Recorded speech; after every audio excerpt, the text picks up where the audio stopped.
Welcome to Killer Innovations. I'm your host, Phil McKinney. This is a show about innovation and creativity and how to take your ideas and turn them not just into good ideas, but great ideas, breakthrough ideas, or what we call here on this show, killer innovations.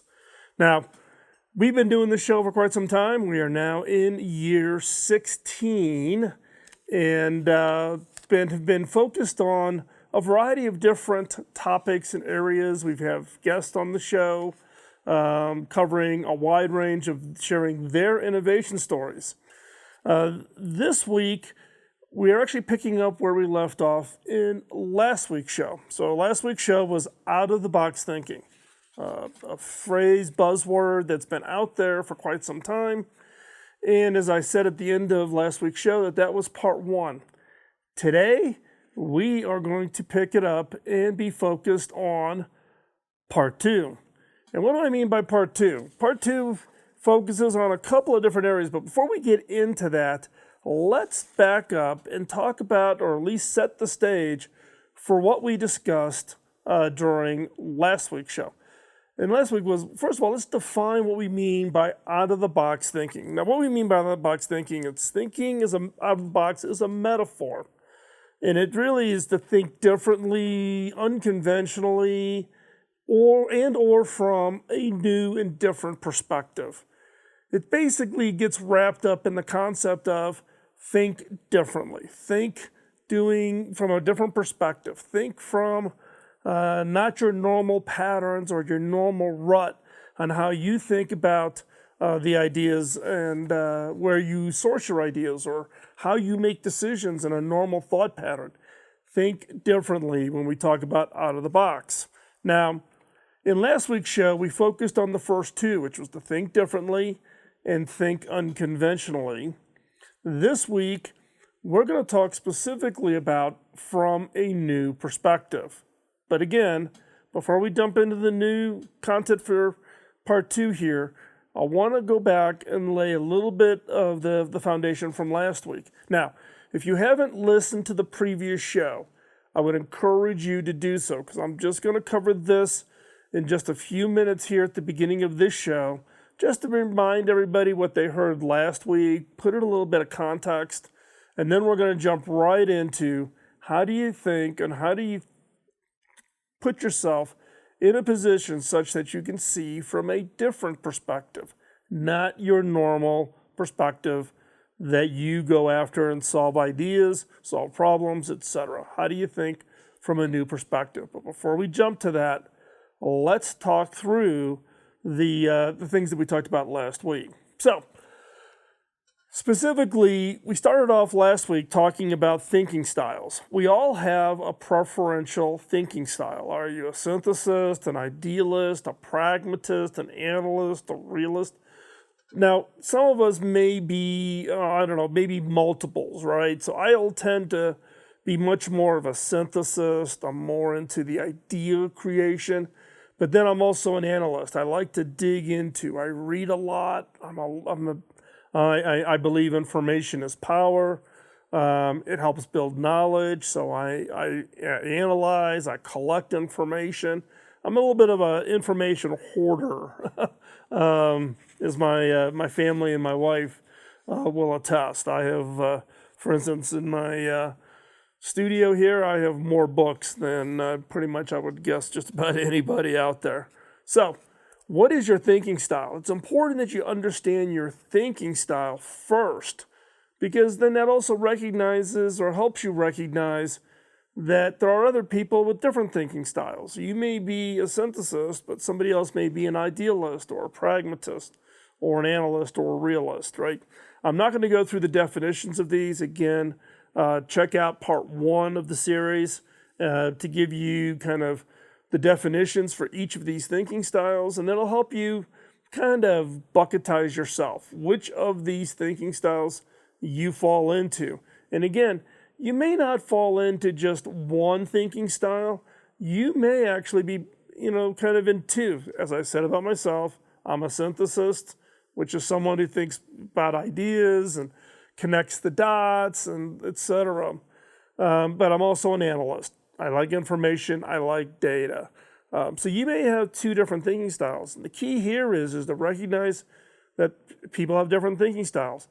And because you don't have all thinking styles, you will naturally have blind spots. You will naturally have biases because of the thinking styles and how you come up with your ideas or how do you solve a problem, etc. So, and then the other piece that we talked about was think differently.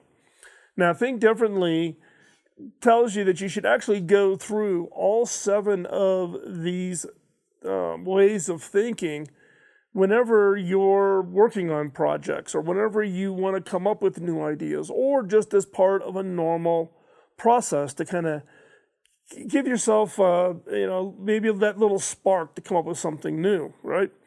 So, for instance, you want to cultivate strategic thinking. You want to engage in inquisitive thinking, which is asking questions. You want to explore big picture thinking. Step back, take it all in. You want to harvest focused thinking. Get yourself away, really focus on a particular problem, area, opportunity that you want to really spend some time on. You want risk-oriented thinking. Take off the handcuffs, go off and do and think of things that maybe could be potentially very high risk for your organization. Rely on shared thinking. Look, innovation is not an individual activity. It's a team sport.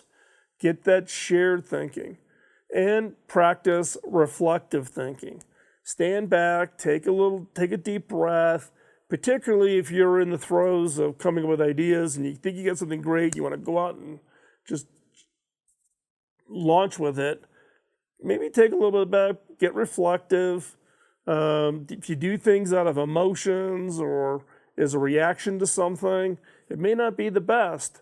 But at the same time, reflective thinking allows you to kind of maybe take a step back, take a breath, close your eyes, take it, and then think about what is it you should be doing, right? That reflective, just that pause. That pause could be just 15 seconds, just as I just did.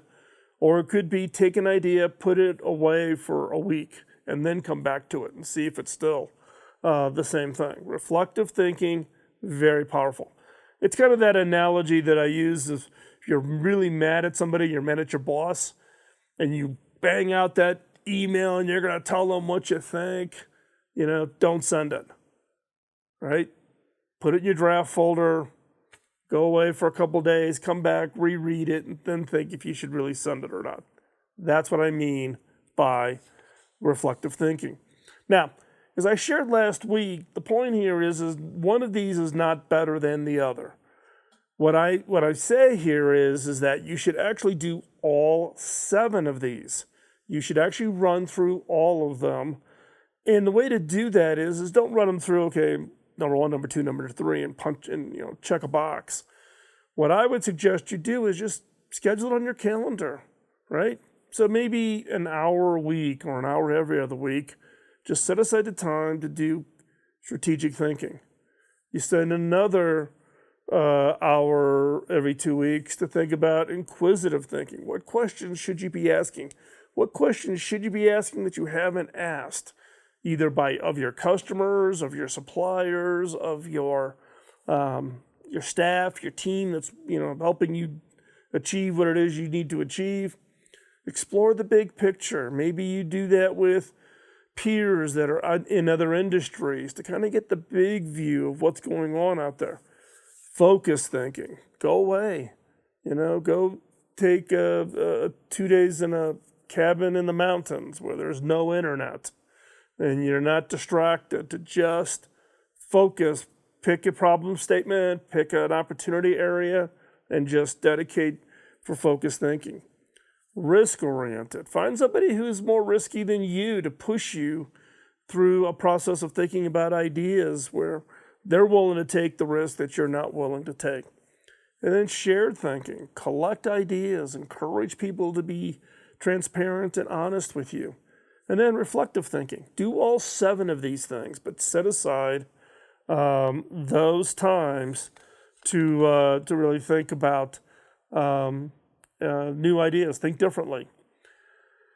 And where we're at today is we're going to talk about thinking from a new perspective. We all have a perspective, we all have a path, we all have a normal way of looking at problems, opportunities. We think we know customers. And what we're going to talk about for the rest of today's show is to change that perspective, come at things differently, look at things differently, and therefore generate a different kind of ideas. Thinking from a new perspective. As we talked about in the previous segment about thinking differently, thinking in new and different ways, one of the key areas for thinking outside the box is to think from a new perspective. Now, what do I mean by that? What I mean by that is that you need to change your perspective. So as you take a different route and path than the one you're on, you see things differently. You may see familiar things, but you'll see them in a different light, a different perspective. And when that happens, you're going to get a different view. You're going to see things in the way that you just didn't see it before. And that is, it's actually an interesting point on, why I use the term take a different path or route. One of the challenges I give my staff is every week or every couple of weeks, take a different path to work. Don't drive the exact same way because we get in kind of a zone mode, right? There's probably times when you left your house, you get to work, and you don't even know how you got there. Now, it's a little different given that we're in COVID right now, but, we get kind of in this rut and we lose track of days of weeks. We don't even notice things because we just always take the exact same path. That's what we mean by changing perspective. And so we're going to talk more specifically about this. I'm going to share with you some approaches that you can use in order to change that perspective and use it as a catalyst to really come up with new, more, and even better ideas. So first off, you gotta get a different perspective, and getting a different perspective is hard. It is hard because we're kind of ingrained, particularly as we've grown up and we've gotten experience in our career, we just kind of get our blinders on. So what we're going to talk about really is these 5 approaches to how to get a different perspective, how to see people, see customers, see problems, see opportunities differently. And this is all wrapped into a term that we use around ethnographic studies. How do you use social sciences and ethnography to look at people and understand their perspectives, right? So let's hop into these, and I'm going to go through and give you a specific set of details and examples. So first off is observing others while they live and work. This is known as naturalism. This is an ethnographic research technique in which the researcher observes. You're just observing. You're not interacting. You're not poking. You're just sitting back and you're just watching. You are just, observing. In a project that I was involved in when I was at Hewlett Packard, we used this observing approach, this naturalism, for a project or product that we were creating for kind of the lower middle class society members in India. And this was looking at technologies coming into the home and what kind of a device could address a key concern, which was communication between the families who stayed in India and their children who they worked hard to get them through school, got them through college, and then they leave India to go to Europe or come to North America to find their jobs. So it was around the communications. But we didn't want to inject and ask questions because, again, you can project your bias. We just did observational studies. We literally went and lived in people's homes. We observed them. We stayed overnight in their homes to see how they interacted, see how they communicated today. It was a real eye-opener for all of us on that project. The other is participant observation. This is watching, but you're able to ask questions. You're going to poke. You're going to ask for clarification. You're going to, why did you do this? And what were you thinking here? And the best example here is, and I've shared this many times on the show with you, around my going into Best Buy and standing in a Best Buy and watching customers come in and buy laptops or desktop computers or printers or whatever, and watch them maybe look at an HP product, but choose a competitor's product. And I would walk up and ask them questions like, why did you choose that particular path? So this participant observation is the one that I use all the time and still use it quite regularly. Interview. This is where you're really interviewing. It's really a way of a massive of observation. We do this in the Innovation Bootcamp, where we do what we call Into the Wild. For the problem statement chosen, we bring customers to a dinner, and through dinner, the students in the class ask questions of this audience about what do they like or not like about this thing or that thing, depending on what the topic is for the boot camp. The other is surveys. Now, survey really is about gathering information about the group. Now, the best way to do that is you ask questions. And I would suggest you think about asking different question types, whether it be scale questions, open-ended questions, multiple choice, closed-ended questions. The way you create those questions. Now, a variation of this is focus groups. And you've heard me in the past. I'm not a big fan of focus groups. I'm also a little less enthusiastic about surveys. Why? Because I think you could inject bias into the survey based on the questions you're going to ask. Now, we just talked about participant observations, right? When we do we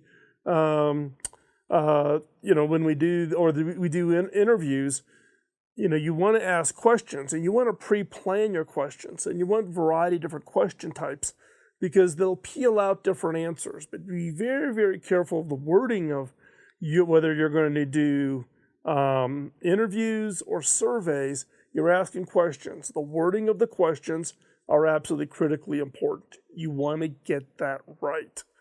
And then the last one, which I think in many cases, people overlook, which is archival research. There's been a lot of work that's been done by other researchers. And you can analyze existing research and documents and other sources of information. You can learn from others and be open to that learning. Don't go in with a bias thinking the answer is this, and you only find research that agrees with you. Find research that even disagrees with you and look at it honestly, look at it transparently. It's about changing your perspective, getting out of your comfort zone and looking at your customers, your prospects, your competitors, your industry, you yourself. It's about changing your perspective, because if you can change your perspective, you can look for problems and opportunities to solve, to be that next great idea, because you are starting to create fresh eyes. You can look at it without kind of the constraints of how you've always done it. So get a different perspective. You can do it by observing others, participant observation, interviews, surveys, or archival research. So in this next section, we're going to talk about is a number of different areas about how to walk in your customer's shoes. And this is an important ability for any innovator, is not to walk in your own shoes and project your beliefs or project your opinions onto your customers, but it's about being able to get yourself into your customer's shoes. So how do you do that? Well, first off, the best way that I have found to do this is do what I call create a customer journey map. So what is a customer journey map? A customer journey map, it's a tool that examines and how your customers experience, how do they interact with you? What's their experience from the first time they touch you all the way through the decision to buy what it is or your innovation that you've created. Now, they give you the insight for a typical journey for a customer, as well as providing some insights into the interactions. But the key here is that you think you know how your customer reacts in the journey. Getting yourself on the other side to be that customer or to observe that customer, to see how they interact with the journey. So as we talked about in the previous segment about how to research your customers, All of that is input into creating this customer journey map. And it really is about you walking in the shoes of your customers, taking that data and putting it in the context of what is your customer actually thinking, feeling, saying as they go through the experience of using your new great innovation or buying your product or service or interacting with your customer service organization or your sales teams. Every touch point with the customer is absolutely critically important, and that's what we map out in a customer journey map. So what's the first thing you have to do to create a customer journey map? Well, first of all, you have to establish user personas. A user persona, very simply, is a semi-fictional character based on your current or your prospective customers. You take the collection of your customers, maybe from doing observational studies or surveying, and you may categorize them as being maybe a certain age bracket, certain demographics, certain experience level, certain educational level, certain, whatever the characteristic is. But this then allows you to then very simply be able to think about it in the context of that customer. Now at HP, I actually used personas to force the design teams to think differently. Unfortunately, in Silicon Valley, most of the engineering and the engineering leadership are men. And they don't have the perspective of all the potential customers that are buyers. So one of the personas that we designed to, when we talked about laptops in particular, was women. All right, so one of the target personas we always talked about was women. How will Julie like this product? Will this meet Julie's needs? Will this be something that Julie will respond to? And we could have that conversation. And therefore, if an engineer said, well, I liked it, well, you're not Julie, right? So you can use personas as a guide, as a signal to use yourself and your organization to get out of yourself and to think about it from the context of customers. I cannot underestimate the importance in the value of spending the time to really think about your user personas. You are not a proxy for your users. Always remember that in the innovation game. Never think you are the proxy. You need to have observed, engaged, surveyed, talked to, watch, your prospect or your customers. And then you need to be able to establish these personas and think like your customer, not like how you normally think. The other is you have to understand all of your customer touch points. How does your customer interact? How are they going to interact if you're going to launch some new big innovation? And it's got to be literally from start to finish, birth to grave. And they may be, everything from your ads to your website to how they're going to find out about the quality of your product, to if they're going to come into a retail store, what's that experience going to be like, to the interaction with your customer care, right? Because again, you think you know how your customer wants to interact. Oh, all customers want to be self-service. All customers want to do everything up. No, not every customer wants that. You have to think about each of your customer personas, each of the parts of your customers, the people who are going to be your raving fans. And that's what you're trying to create, is a raving fan for your innovation. What is that raving fan going to want to interact? What are all those touch points either they have, if you're an established business, or you will create, right? And that's where if you look back and think about customer or businesses that have launched, where everybody goes absolutely crazy for it and it becomes a huge success, is they've thought about these customer touch points. But they've thought it from the context of the customer, not from their perspective. And then another area that I think gets underserved a lot, and that is actors who influence your customers.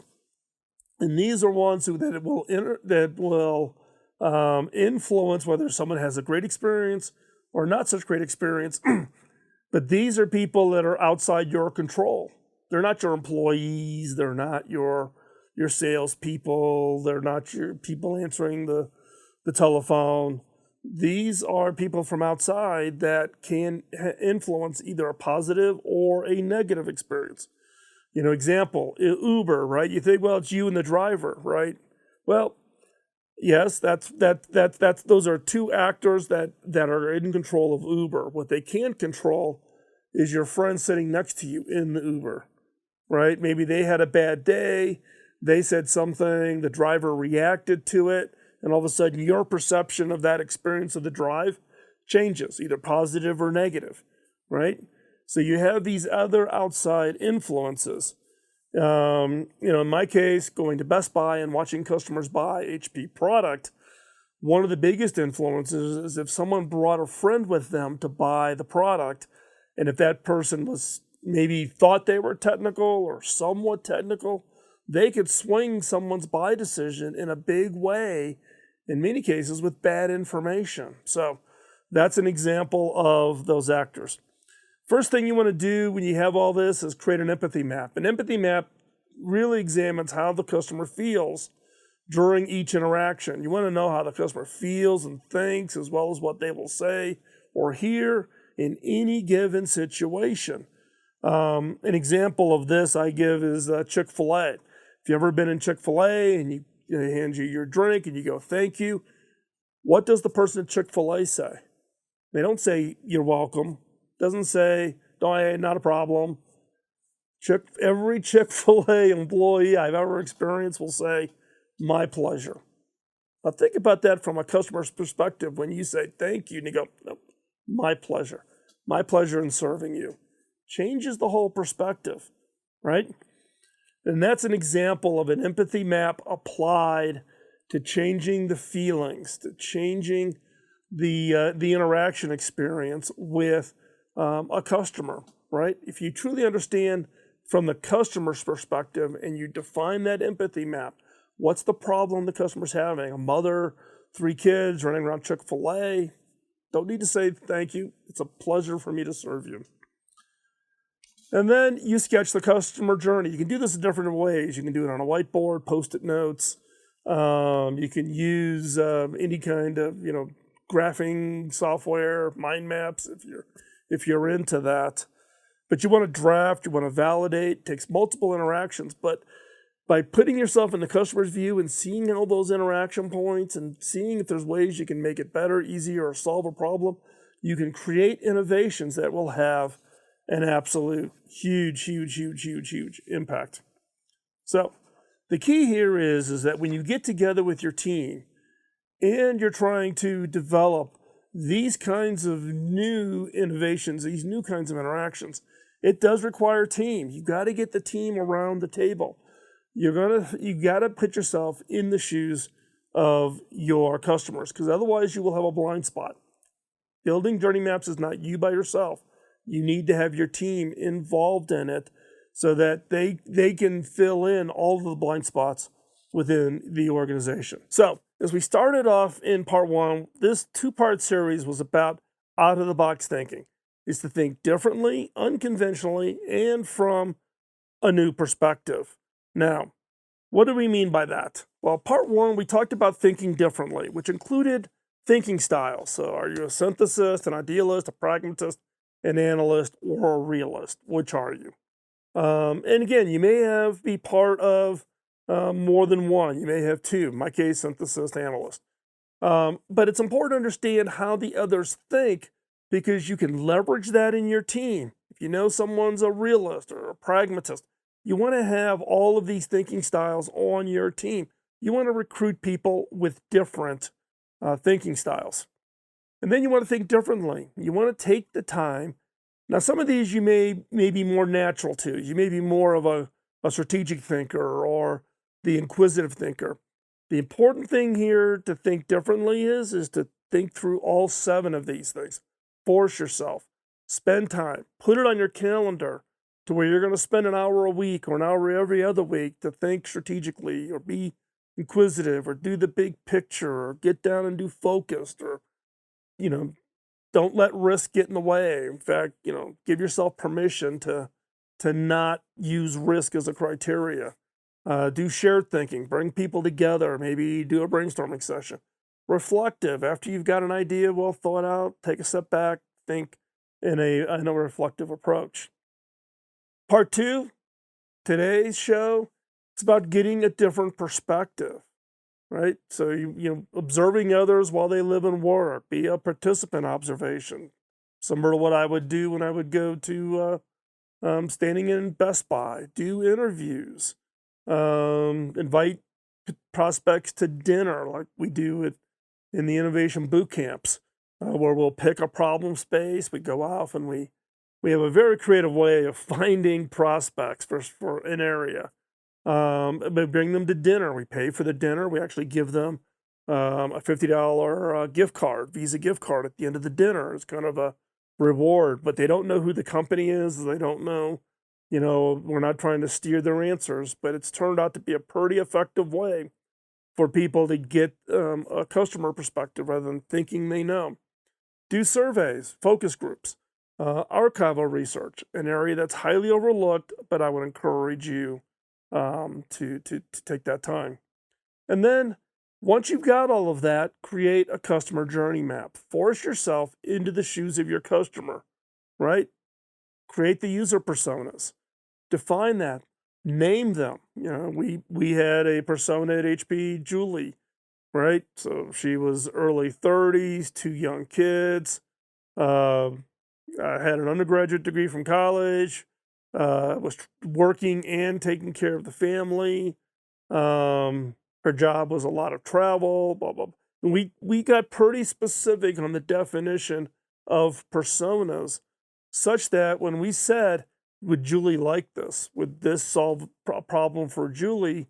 Everybody in their head could see Julie, visualize her, knew what her issues were, and these were mapped to real people or grouping or kind of amalgamation of multiple people to make up what we thought was this definition of the personas. So take the time.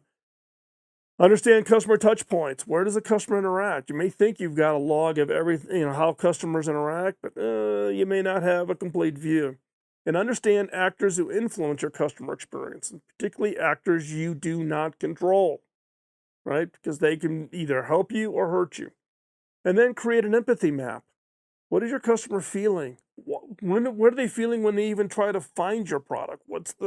Are they stressed because you're a product that solves a very specific and immediate problem, or is your thing more of a, hey, I'm looking to relax? Maybe you're in travel or tourism, and so therefore it's a different feeling. Create the empathy map for the innovation you're creating.